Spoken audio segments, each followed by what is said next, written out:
FIFA का football world cup 2030 और 2034 के मेज़बान ममालिक के नामों का ऐलान। फीफा की तारीख में पहली बार 6 ममालिक वर्ल्ड कप 2030 की मेज़बानी करेंगे, जबकि फीफा वर्ल्ड कप 2034 की मेज़बानी सऊदी अरब को सौंप दी गई।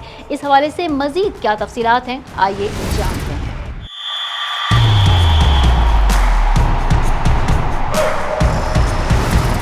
फीफा वर्ल्ड कप 2030 के मेज़बान ममालिक में अर्जेंटाइन, यूरुग्वे, पैराग्वे, स्पेन, पुर्तगाल और मराकश शामिल हैं। फीफा वर्ल्ड कप के ऑर्गेनाइजिंग ममालिक में सिर्फ स्पेन, पुर्तगाल और मराकश शामिल होंगे। फीफा वर्ल्ड कप के 100 साल मुकम्मल होने पर अर्जेंटाइन, यूरुग्वे, पैराग्वे पहले 3 मैचेस की मेज़बानी करेंगे। फीफा वर्ल्ड कप 2030 के पहले 3 मैचेस के अलावा दीगर तमाम मैचेस की मेज़बानी स्पेन, पुर्तगाल और मराकश करेंगे। सऊदी अरब पहली बार फीफा वर्ल्ड कप की मेज़बानी करेगा। वर्ल्ड कप 2034 की मेज़बानी के लिए सऊदी अरब के मुख्तलिफ शहरों में अजीम तामीरी और तरक्याती मंसूबे जारी हैं, जिनमें 5 स्टार होटल, फुटबॉल स्टेडियम और दीगर तामीरी प्रोजेक्ट्स शामिल हैं। फीफा वर्ल्ड कप के लिए तामीर किए जाने वाले स्टेडियम्स में सबसे बड़ा और मरकजी stadium Shah Salman international stadium है, जहां इफ्तिताही और इख्तितामी तकरीब मुनक्किद की जाएगी। मरकजी स्टेडियम में 93,000 अफराद की गुंजाइश होगी, जबकि मरकजी स्टेडियम के लिए मतलूबा गुंजाइश 80,000 तक होती है। वर्ल्ड कप 2034 के लिए मुमलिकत के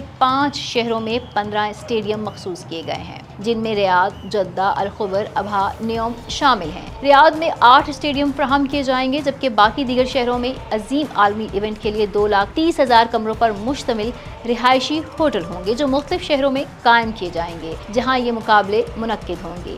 VIPs के लिए आलमी मयार के रिहायशी यूनिट्स और मीडिया सेंटर्स हर इलाके में तामीर होंगे। 15 शहरों में 72 ट्रेनिंग कैंप्स के लिए इजाफी स्टेडियम की सहूलत फराहम की जाएगी। पुर्तगाल और सऊदी क्लब अल नसर के स्टार फुटबॉलर क्रिस्टियानो रोनाल्डो ने 2034 के फुटबॉल वर्ल्ड कप के बारे में इजहार ख्याल करते हुए कहा कि ये फुटबॉल की तारीख का बेहतरीन वर्ल्ड कप होगा। मज़ीद अपडेट्स के लिए देखते रहिए vnews.pk।